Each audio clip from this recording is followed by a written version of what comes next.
Kwanza nichukue fursa hii kuweza kuwapongeza Jeshi la Zimamoto na Uokoaji kwa kazi nzuri ambayo wanaifanya katika mkoa wetu wa Mtwara na wilaya yetu ya Mtwara.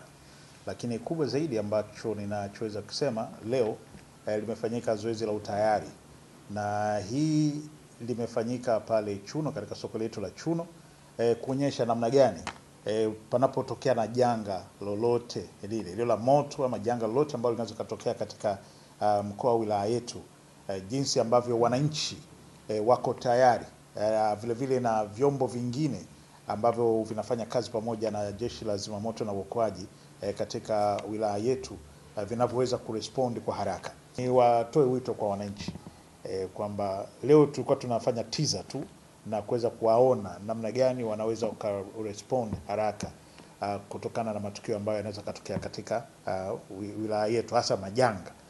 Tuwe na utamaduni wa kutoa taarifa mapema tunapoona, sio mpaka tatizo limekwisha kuwa kubwa wewe ndio unahangaika kuweza kutoa taarifa. Na wakati mwingine unatoa taarifa kwa watu ambao wanahusika na udhibiti wa majanga na kupambana na majanga.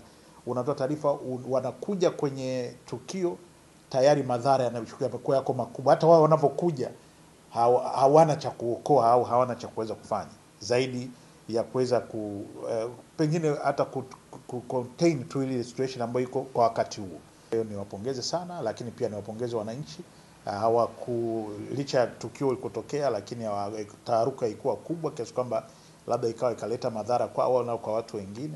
Walitulia, lakini walikusanyika pale kuweza kuona, kama kawaida yetu kushangaa, walisogea wakaona na namna ambavyo jeshi letu lilifanya kazi, na baadaye walipewa taarifa kwamba haikuwa tatizo ambalo limetokea naturally, ni tatizo ambalo lilitengenezwa na tukio ambalo lilitengenezwa. Asanteni sana, na tuwe na utamaduni wa kuchukua tahadhari, lakini vinginevyo utoe taarifa tu, piga simu kwa Jeshi la Zimamoto 114, mambo yanakuwa mazuri.